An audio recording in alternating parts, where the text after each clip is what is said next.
pada lingkaran tasbih. Tasbih di sini agar kita sebagai hamba jangan pernah lupa kepada Sang Maha Pencipta. Karena sesungguhnya kita ini hidup di dunia hanya bagaikan wayang dimainkan dalang.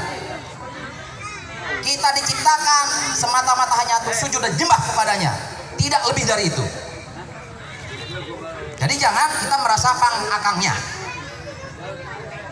Kemudian yang golok bersilang dua, itu justru lambang kesatuan dan persatuan.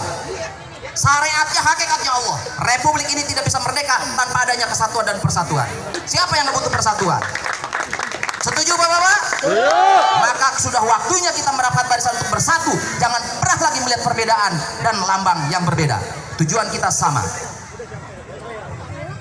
Kemudian yang ketiga, unsur yang ketiga yang ikut terlibat mendirikan BPKB Banten adalah cendekiawan daripada tokoh masyarakat Banten yang pada waktu itu dipakai oleh penguasa negeri itu di istana.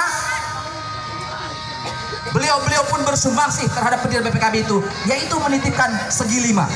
Segi lima di sini adalah apa? BPKB Banten berajaskan Pancasila. Maka apabila ada siapa saja yang ingin coba-coba mencoba cabik Pancasila, bukan hanya saudara kita pemuda Pancasila yang bertanggung jawab mempertahankan, BPKB Banten garda terdepan. NKRI harga mati. Siapapun yang merusak kesatuan, itu adalah musuh kita bersama. Untuk itu saya mohon dari mulai malam ini, jangan lagi ada perselisihan. Tidak ada artinya, sia-sia energi kita terbuang. Setuju kira-kira Bapak-bapak? Setuju. Nah, malam ini kita semua menyaksikan apa yang dilakukan oleh saudara kita yang ada di Pengasinan. Baik itu DPRT BPKB Banten maupun dari jajaran Karang Taruna. Ini semoga menjadi inspirasi kepada saudara-saudara kita di wilayah lainnya.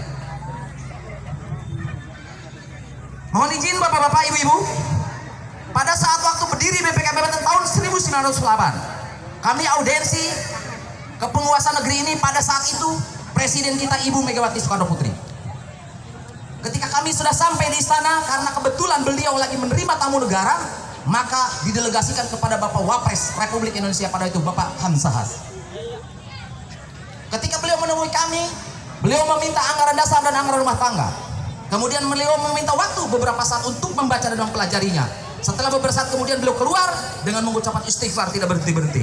Sehingga kami bertanya kepada Pak Wapres itu, ada apa Pak Wapres dengan anggaran dasar dan anggaran rumah tangga kami? Ini subhanallah. Dari sekian ormas yang ada di Republik Indonesia, cuman BPKB Banten yang memiliki doktrin berjuang, beramal, dan berakhlakul karimah. Akbar. Allahu Akbar. Ini salah satu implementasi daripada berjuang, beramal, dan berakhlakul karimah. Tadi sudah disampaikan oleh Pak Ustadz, siapa saja yang merasa suci, siapa saja yang merasa fanatik, tetapi ketika sudah melupakan adik-adik kita ini, maka mohon maaf, tidak berarti apa-apa apa yang dilakukan kita. Betul. Tadi sudah disampaikan oleh Pak Kiai, ara'aital ladzi yukadzibu bidin fadzalikal ladzi yadhurul yatim. Jelas. Jadi di agama kita punya kitab Al-Quran. Nah di organisasi pun tentu adalah anggaran dasar dan anggaran rumah tangga.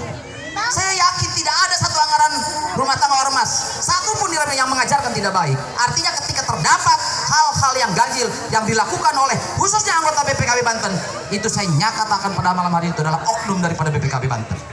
Karena sejatinya BPKB Banten ya inilah yang kita saksikan malam ini. Jadi jangan cuma jadi di slogan belaka saja, berjuang, beramal, berakhlakul karimah. Tapi mana prakteknya? Jangan cuma teori.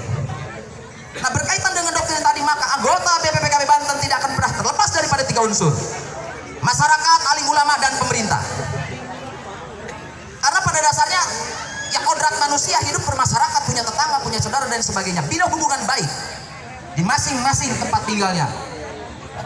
Ketika hadir anggota BPKB di wilayah itu, maka di situ aman, nyaman, dan kondusif, tidak ada kegaduhan. Kemudian para alim ulama, mohon maaf bapak-bapak, mustahil syariatnya kita selamat dunia sampai akhirat kalau kita tidak makmum kepada alim ulama. Karena sesungguhnya alim ulama itu adalah penerus daripada Nabi kita Rasulullah Shallallahu Alaihi Wasallam. Untuk itu mohon maaf, jangan pernah kita melukai dan menyakiti para ulama kita.